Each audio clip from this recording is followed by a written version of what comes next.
જો અત્યારે વિસાવદરમાં કાકાજી બોલી ગઈ છે, હું કામ બોલી આગળ જવા ખબર પડી જાય.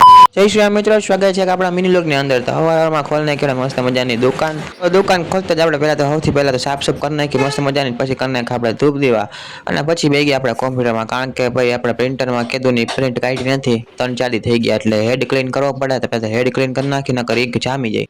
અને પછી વાગ્યા હતા 8:30, તો આઈટી ટાઈમ થઈ ગયો હતો. નવી ગાડી લઈને નીકળ્યા આપણે આઈટી બાજુ. ઇતની ખુશી.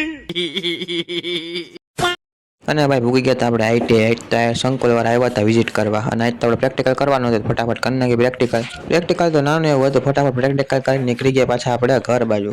અને કરી નાખી ગાડી આપણે, ચાલો અને મળીએ સીધા આપણે ઘરે. અને ઘરે આવી ગયા હતા ને ઘરે નાહી ધોઈને જમીન પછી નીકળી ગયા પાછા જીઓની ઓફિસ બાજુ. આપણે નાખી દીધી આપણે અત્યારે છત્રી. હજી ગયો હતા 2-3 નવા કાટ કરી નાખ્યા. ત્યાં તો ઘડીક બાકાજી બોલી ગઈ હતી જો અમે થાર અને બોલેરો સામે ભટકાઈ ગયા હતા. પછી હું અમે નીકળી ગયા પંચકેસરી બાજુ, કારણ કે શ્રીફળ વધારવાનું હતું, લઈ લીધું આપણે શ્રીફળ. અને આવી ગયા આપણે પંચકેસરી. કોણ પંચકેસરી આવ્યો ફટાફટ કમેન્ટ કરી નાખો. અને પહેલા તો દાદાને જો આપણે શ્રીફળ રાખી દઈએ અને અગરબત્તી કરી નાખીને દાદા ભાઈ આરતીનું તાણું હોતી થઈ ગયું હતું. તો શ્રીફળ વધારે નાખ્યો હોય ને હવે આપણે નીકળ્યા ઘર બાજુ. જો આજે આ લગી વ્લોગ રાખ્યા. જઈશું મળીએ બીજા વ્લોગમાં.